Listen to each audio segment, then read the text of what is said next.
खडसेंनी प्रकृतीचं कारण सांगितलंय, रोहिणी खडसेंचं नाव पुढे येतं, नक्की काय परिस्थिती आहे? आम्ही रावेर मतदारसंघात आमची लढण्याची ताकद होती, त्यामुळे आम्ही सगळ्यांनीच सांगितलं होतं की रावेर मतदारसंघ आपल्याकडे राष्ट्रवादी शरद पवार गटाकडे आपण घेतला पाहिजे. आणि 5 सप्टेंबरला आदरणीय पवार साहेबांचा जो दौरा जळगावला झाला होता, त्याच्यातसुद्धा एक मतानं नाथाभाऊ खडसे यांनी निवडणूक लोकसभेची लढावी या प्रकारचा ठराव झाला होता. गेल्या 6 महिन्यापासून त्या नावाच्या भोवतीच आम्ही फिरत होतो. पण परवा नाशिकला आमची मिटिंग झाली. आदरणीय पवार साहेबांनी प्रमुख कार्यकर्त्यांना नाशिकला बोलवलं होतं. त्यावेळेला पवार साहेब असं म्हटले की नाथाभाऊ उमेदवारी करायला इच्छुक नाहीत, त्यांचा हार्ट 54% चाललेला आहे आणि डॉक्टरांनी त्यांना सल्ला दिलेला आहे, त्यामुळे ते लढू शकत नाही. तर आपल्याला काय पर्याय आहे?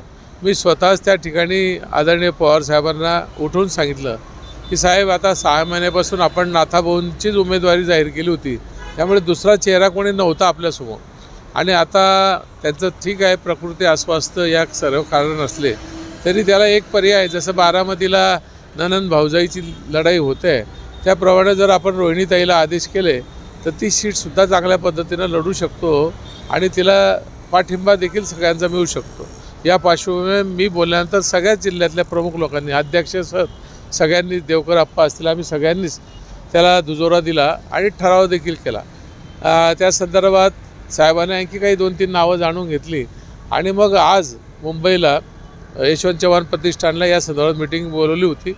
आणि दुपारीसुद्धा ही चर्चा चालू असताना दोघांनी, म्हणजे नाथाभाऊ आणि रोहिणीताई या दोघांनी त्यांना सांगितलं की आम्हाला ही निवडणूक लढवायची नाही. रोहिणीताई म्हटली की माझी निवडणूक विधानसभेची धरून मी कामाला लागले, मला दुसरी निवडणूक लढायची नाही. एक तर रक्षाताई खडसे यांच्या निवडणुकीनंतर जिल्ह्यामध्ये जे वातावरण पसरलेलं आहे संशयाचं, त्याच्यामध्ये लोकच, सामान्य माणूस सांगतो की नाथाभाऊ खडसे किंवा त्याची फॅमिली रक्षा खडसेच्या विरोधात निवडणूक लढणारच नाही.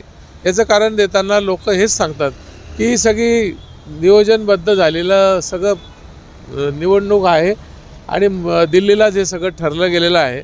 आणि या पार्श्वभूमीवर रक्षा खडसे यांना तिकीट देताना नाथाभाऊ आणि यांनी कोणी उभं राहायचं नाही, त्यांनी स्तब्ध व्हायचं, अशा प्रकारचा सुतोवाच जनतेतून ऐकायला मिळतो. आता मला माहीत नाही, पण लोकांची चर्चा या निमित्तानं तशीच आहे. त्यामुळे असं वाटतं की ते उभे राहणार नाही, मग कोणाला तरी थातूरमातूर कोणाला तरी पुढे करतील, उभं करतील आणि मग सुनेची निवडणूक सोपी जाईल, अशा प्रकारचा कयास त्यांचा आहे असं लोक बोलायला लागले. मला असं वाटतं की त्याच्यात कुठंतरी जे वास्तविक आहे ते तसंच दिसतं आहे.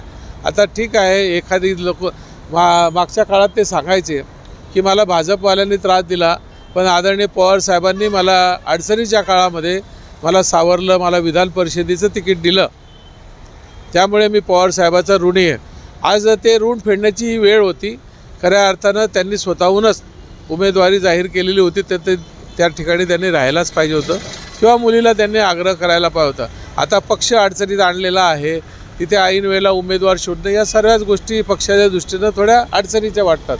त्यामुळे त्यावेळेला त्यांची अडचण होती, आता पक्षाची अडचण आहे. अशा वेळेला त्यांनी खऱ्या अर्थानं पवारसाहेबांची निष्ठा दाखवण्याचं काम करायला पाहिजे होतं, पण दिसत नाही.